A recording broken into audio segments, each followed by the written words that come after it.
اللہ اکبر اللہ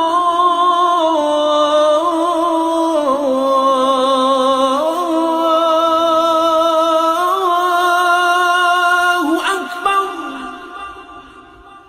نجاست کیا ہے؟ نجاست کے معنی گندگی کے ہے۔ انسانی جسم سے نکلنے والی گندگی جیسے پیشاب، پاخانہ وغیرہ سب نجاست کہلاتی ہے۔ نجاست کی دو قسمیں ہیں۔ نمبر 1، نجاست غلیظہ، ایسی نجاست جو سخت ہو، یعنی اگر تھوڑی سی بھی لگ جائے تب بھی دھونے کا حکم ہے۔ آدمی کا خون یا پاخانہ، پیشاب اور منی کا قطرہ اور شراب، خنزیر کا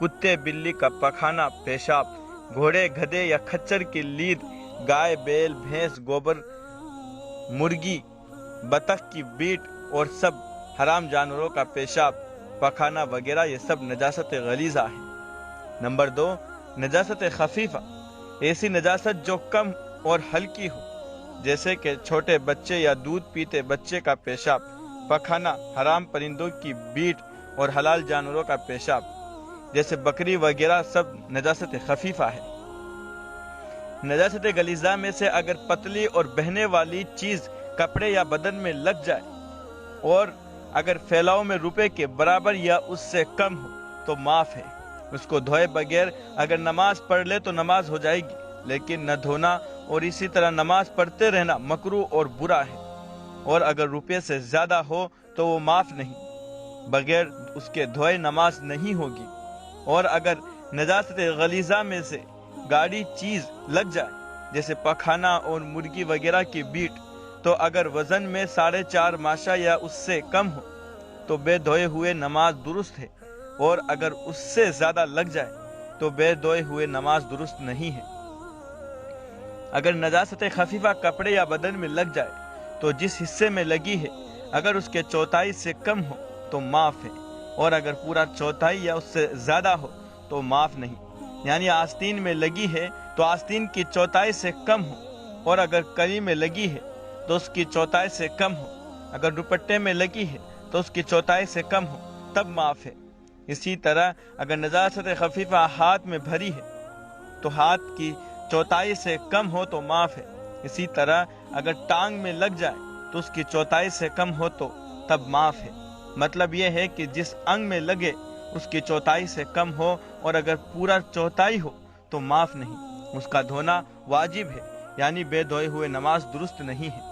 اگر پیشاب کے چھینٹیں سوئی کے نوک کے برابر پڑ جائے کہ دکھنے میں دکھائی نہ دے تو اس کا کچھ حرج نہیں، دھونا واجب نہیں ہے۔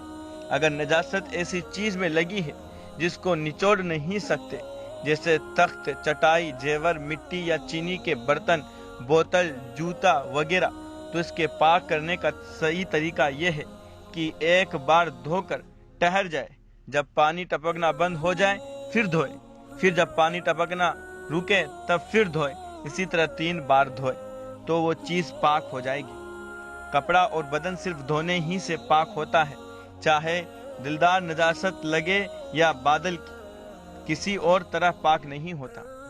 آئینے کا شیشہ اور چھری، چاقو، چاندی، سونے کے زیورات، پھول، تانبے، لوہے، گفٹ، شیشے وغیرہ کی چیزیں اگر نجس ہو جائے تو خوب پوچھ ڈالے اور رگڑ ڈالنے یا مٹی سے مانجھ ڈالنے سے پاک ہو جاتی ہے، لیکن اگر نقشی چیزیں ہو تو بے دھوئے پاک نہ ہوگی۔ زمین پر نجاست پڑ گئی پھر ایسی سوکھ گئی کہ نجاست کا نشان بالکل جاتا رہا، نہ تو نجاست کا دھبا ہے نہ بدبو آتی ہے، تو اس طرح سوکھ جانے سے زمین پاک ہو جاتی ہے، لیکن ایسی زمین پر تیمم درست نہیں ہے۔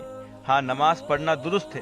جو اینٹ یا پتھر، چونا یا گارے سے زمین میں خوب جما دیے گئے ہو کہ بے کھودے زمین سے الگ نہ ہو سکے، ان کا بھی یہی حکم ہے کہ سوکھ جانے اور نجاست کا نشان نہ رہنے سے پاک ہو جائیں گے۔